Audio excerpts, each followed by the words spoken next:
if we're a land that in God we trust, and Jesus says, let the children come to me, wouldn't you agree that we need to open our arms to Mexico? No. People who talk about this don't even talk in terms of if this, then that. They talk about it as, this is how the world ought to be. Well, heck, I can think of all kinds of things of how I think the world ought to be. But unfortunately, most of those things involve a cost, a trade-off. I asked him about his own political evolution. So then what was your wake-up to what was wrong with that line of thinking? Facts. To her supporters, to the supporters of Bernie Sanders, to young Americans, what would you say? I would say get some facts first, know what you're talking about before you start spouting out this kind of stuff.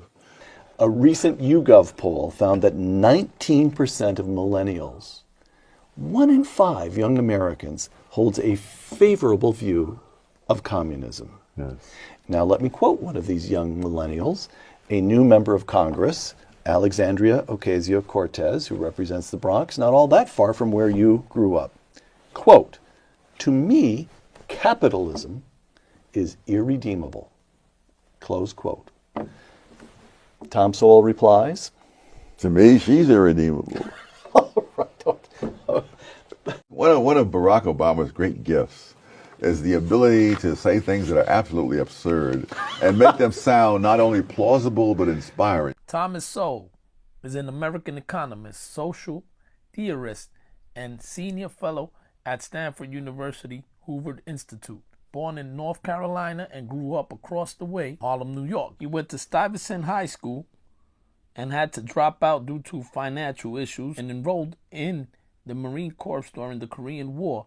Returned home and graduated from Harvard University, then earned his master's degree at Columbia U, followed by a doctorate in economics from the University of Chicago. After many years of serving in many universities as a professor, from Cornell to Stanford, he has dedicated his life to history, economics, political science. As of 2022, Thomas Sowell is the author of more than 45 books. Let's continue learning. See a few more clips of Thomas Sowell. Editor, roll the clips. Fair use. There are a great many unemployed. One of the reasons being that we've had the kind of economy we've had for some time now, and all attempts to get the inflation out of it are likely to have these adverse effects. It's tragic. Should we warn her that you wrote a book about Sayers Law? Well, no. No, I am concerned about what we do for people who are presently in a very disadvantaged position because of what's happened in the economic We try to remove crash. as many of the barriers as possible that have put them in that position. And you think the barriers that have put them in that position are, for example, a minimum wage law? Minimum wage laws, labor unions, occupational Would you licensing. abolish labor unions? Huh? Would you abolish labor unions? You don't have to abolish labor unions. I'm saying that if you're asking me what are some of the things that have done it, I'm giving you some of the things that have done it. Blacks were well represented in many occupations, skilled occupations in the South 2 or 3 generations ago to a greater extent than today, because 2 or 3 generations ago, those industries were not unionized. Construction, railroads, just classic examples. When we have this so-called Philadelphia plans to get blacks into the construction industry, I mean, it would be laughable if it weren't so tragic. Blacks were heavily into the construction industry before it was unionized. What are the nature of those wounds? Crime. No. The disintegration of the family. The disintegration of the educational system. And it's not going to matter. We'll be like the man who gained the whole world and lost his soul. Is there a common root to all of those problems, other than you heard them from the anointed class? I mean, is there something? Is it big, is it big government? Is it big government? Is that what? No. It's the notion that ordinary people cannot be trusted to make the decisions that they've been making, but these must be preempted either by judges in the case of crime, by the schools taking over the indoctrination of other people's children behind their back and against their protests. Or what was the other one? The family,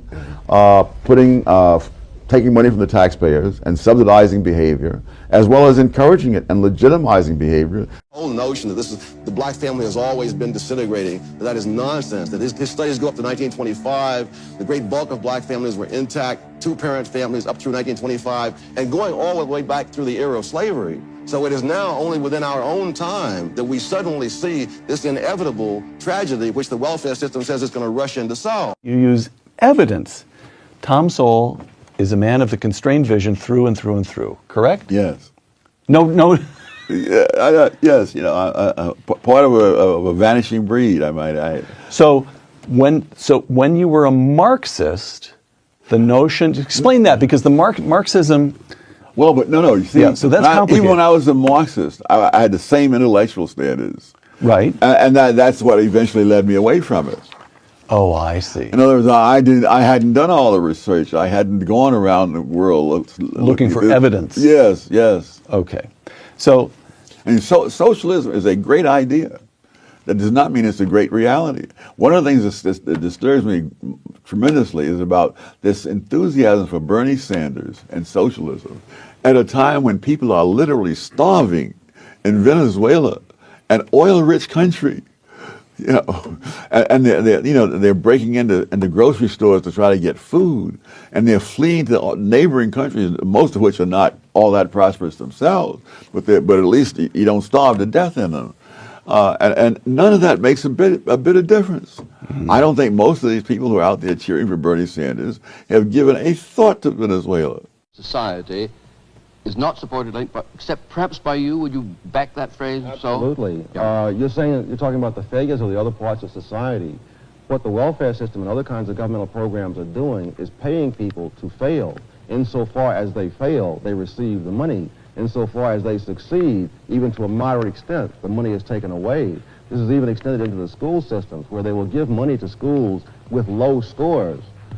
Insofar as the school improves its education, the money is taken away, so that you are subsidizing people to fail in their own private lives and become more dependent upon the handouts.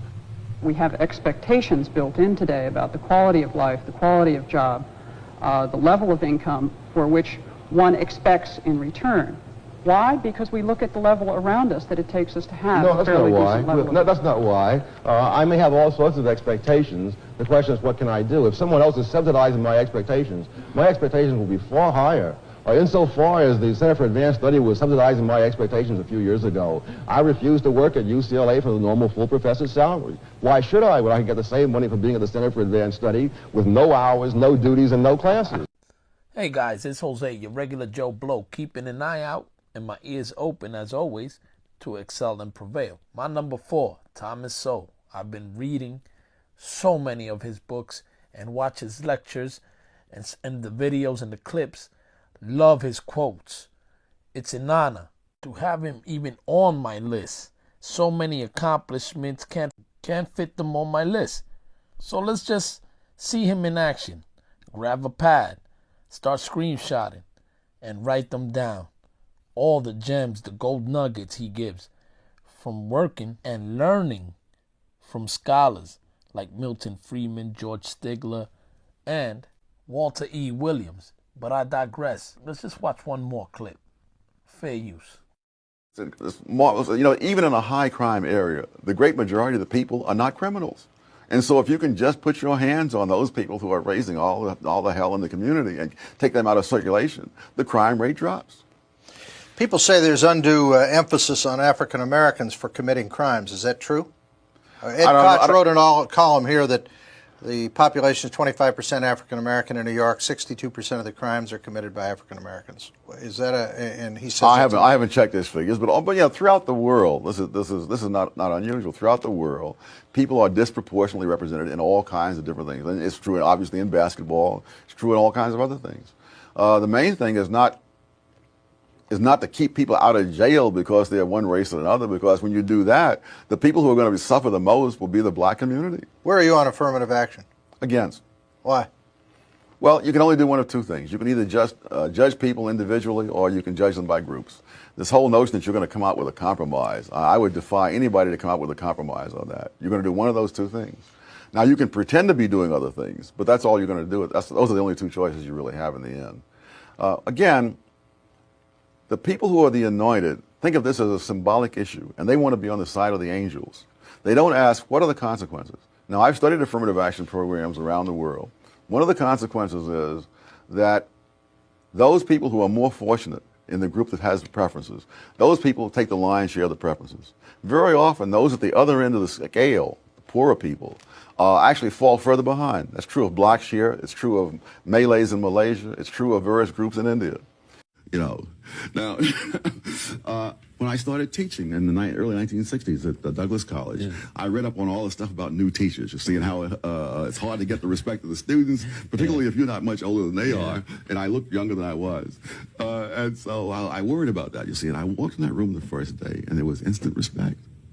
And it sort of took me aback. And I realized, no, they're saying, look, this guy, I was the first black male to teach there. This guy must be something else, you know. Go forward now, 10 years. By this time, I've completed my degree. I've written my books, journal articles, all the whole thing. I'm now teaching at UCLA, and students will come up to me at the end of the term, and they'll say how much they like the course and all that. And somewhere in the course of that, there'll be a slip up, and they'll let it out that they were quite surprised that the course was as good as it was.